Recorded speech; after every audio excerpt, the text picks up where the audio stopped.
On an air base in Jordan, members of the American Air Force prepare for an aid drop over Gaza. The Wall Street Journal was invited along to document the process. So right now I'm in the cockpit of this American C-130. We're about to take off, and it'll be about a 40-minute ride until we're over Gaza.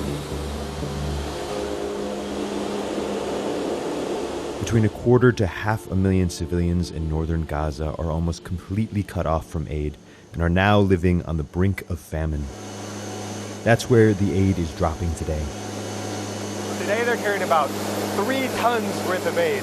Now, while that sounds like a lot from here, really it's about the equivalent of 1 truckload worth of aid. This is just a small portion of what is needed on the ground there.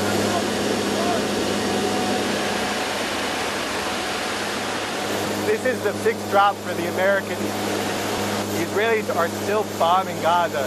So these drops are coming on very small windows where the Israelis allow them to fly in, do the airdrops, and then continue their attacks.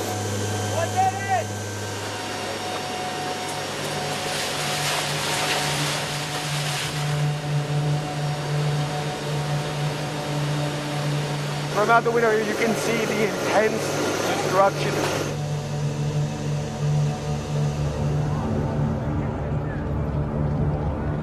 On a previous day's drop, people on the ground scramble to get whatever they can.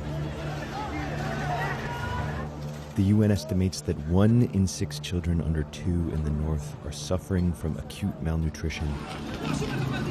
We all recognize that it's not enough and that more needs to be done. From a military perspective, we're just going to try to get as much in as possible so that as many people can be, fed as they can. Inside this hangar, a coalition of forces from different Arab and European nations, each with different operations, are working to pack tens of thousands of meals. While they try to ramp up the pace of the drops, safety is an important concern. This past week, at least 2 people were killed when parachute failures caused aid packages to fall on civilians. In this social media video, you can see the danger that badly executed drops can pose.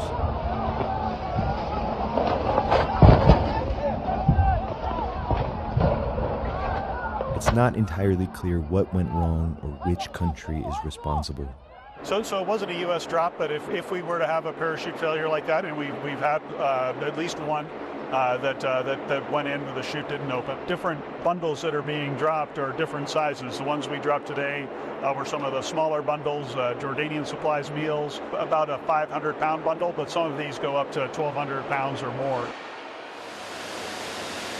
But we know how to do this, and we're going to do as much as we can, as quick as we can. After the drop, the American crew heads back to Jordan. So all of this work just for about 3 seconds of drop. The Americans who say they are going to do many, many more of these. Each one of these is just a small amount of what is greatly needed inside of Gaza.